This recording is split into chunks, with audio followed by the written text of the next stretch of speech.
everyone. This is Martha Zavala Perez, pronouns she, her, hers, coordinator of the Titan Dreamers Resource Center.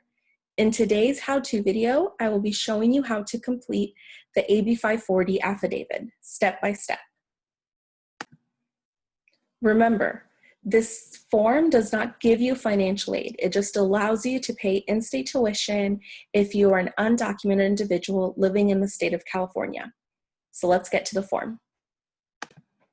Okay, let me go ahead and share my screen here. There we go. So you should be able to see my screen, which is the form itself. So this is the California State University AB 540 affidavit, non-resident tuition exemption. So this first page just walks you through some requirements and eligibility. Then we go into additional information, frequently asked questions, and then we actually have the first page of the form. So the very first thing you're going to do is right here, you're going to put what college you will be going to, and that is Fullerton. So it already has CSU, you're just putting the campus, so we're going to put Fullerton. Then we have to choose one of these three boxes. So we check one box only. Option 1, I have a current non-immigrant visa as defined by federal law. Option 2, I have a current non-immigrant Tier U visa as defined by federal law. Or option 3, I do not have a current non-immigrant visa as defined by federal law. If you are a DACA recipient, a TPS recipient, or are fully undocumented, you are going to pick option 3. I do not have a current non-immigrant visa as defined by federal law. Okay, then we're going to jump down to column A and column B. All right, and we have 6 different statements, and you are going to read through these and check off whichever one applies to you. Okay, so today I am going to read through. So I have 3 years of attendance at a California high school. So if you went to a California high school for 3 or more years, we're going to click that one. I have 3 or more years of high school coursework and 3 years of attendance in California elementary schools, California secondary schools, or a combination of California elementary and secondary schools. So if that's true to you, you will mark that off. Box number 3, I attended or attained credits at a combination of California high school, California adult school, and California community college for the equivalent of 3 years or more. So here's important, right? So remember, the 3 years required of schooling in the state of California, 2 of those 3 years can come from a adult school or community college, okay?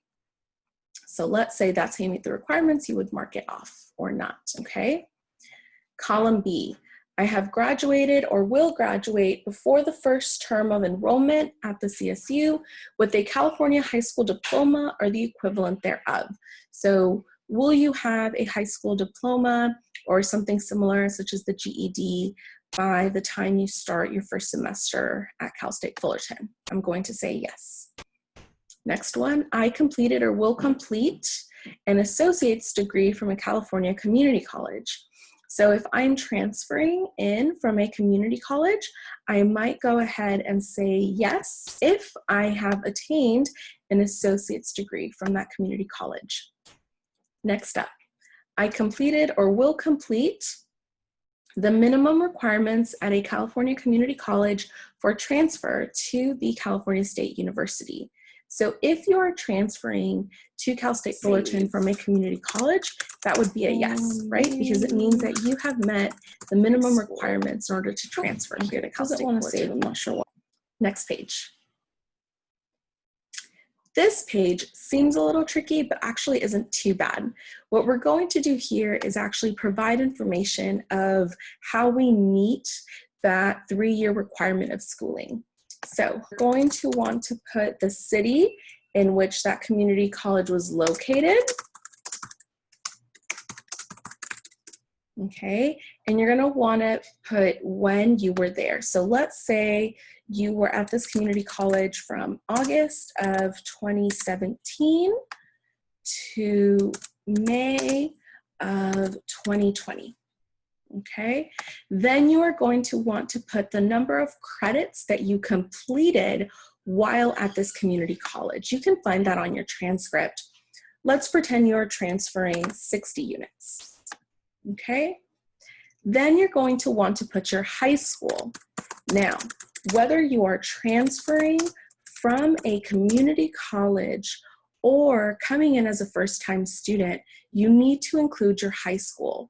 And that is because of that requirement for a high school diploma. Okay, so you're going to want to put the full name, no abbreviations, full name of the high school, the city in which it is located. And again, you are going to want to know, or you're going to want to put when you were there. So high school typically is September. Maybe that was, I'm gonna have to work backwards here. I'm not good at math. Let's say September 2016. So let's say if high school's 4 years, that would be 2012. I'm not sure why, sorry about that. Under number credits or hours, you're simply going to put NA, and that is because we only need credits or hours for community college or adult school, okay? If you are wanting to put in additional schools, such as maybe you went to different high schools, so you would want to list them all in chronological order, or if you're also putting in elementary schools, you would put them here as well. Okay, and you would do the same thing, city, dates, and then NA for units and credits.